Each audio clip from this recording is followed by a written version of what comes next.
The consumption of animal products is an enormous animal welfare concern because by 2018, globally, some 70 billion land animals were killed for food each year and around 1 to 3 trillion fish. So the numbers of animals involved are absolutely enormous. Peter Singer and many other philosophers have written about the dissociation that consumers seem to have with the animals from which their meat has been sourced. Singer writes about animals being packaged in plastic and styrofoam packaging that hardly bleed and that bear very little resemblance to the original living animals from which they were derived. Peter Singer makes the point that those who produce animals for meat are not usually cruel or wicked in any way, but the welfare compromises endured by the animals is an inevitable consequence of viewing animals instrumentally. Singer is a utilitarian philosopher famous for postulating the theory that equal interests of sentient creatures should count equally.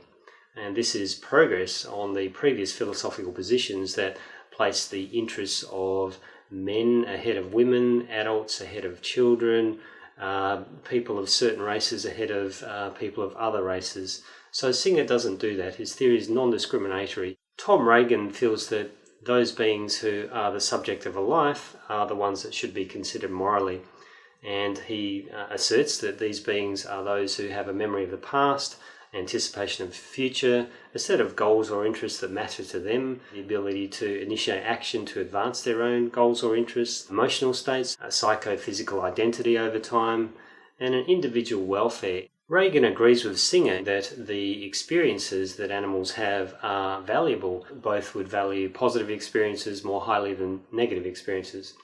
But Regan goes further in asserting that the individual itself has an inherent worth by dint of being the subject of a life. He uses the analogy that an animal is like a cup in which beverages can be poured, which can be sweet or can be bitter or some combination of the two. And the morally right course of action is considered not only by weighing up the sorts of experiences that are on offer with respect to different choices, but also by considering the inherent worth of the cup itself. Regan asserts that subjects of a life include moral agents and moral patients. So what does he mean by agents and patients? A moral agent is a being who has the ability to formulate and understand moral concepts and to choose to abide by them or not, and accordingly can do right and wrong. A moral patient doesn't have the ability to understand moral concepts and so can't make a choice to abide by them or not, and so is not capable of doing right or wrong, but it may still have interest and it may be affected by the actions of moral agents. Regan asserts that subjects of a life include all moral agents, all moral patients, and in fact all mammals over the age of 1 year.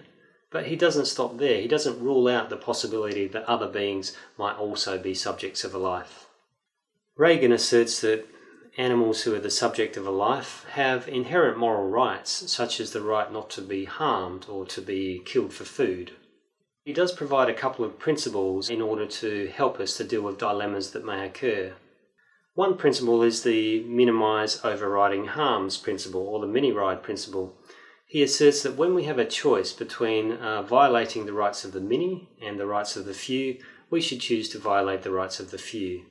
Regan's worse-off principle serves to guide us when we have choices between harming some individuals to a greater or a lesser degree, and he asserts that in that situation we should always choose to harm the individuals to the lesser degree, even if there are many more of them. However, none of Regan's principles would justify killing animals for food. This does not respect their inherent worth as subjects of a life, and it's never the case that an inability to eat animals would make somebody worse off than an animal that was killed for food. Some philosophers support the killing of animals for food. Rogen Scruton, for example, feels that pastoralist farming is a complex moral good between the two extremes of the evils of intensive farming and also vegetarian and veganism. He feels that the killing of animals for food is actually honourable, a little bit like religious or biblical sacrifice. However, there are relatively few philosophers who would agree with Scruton's position on eating animals.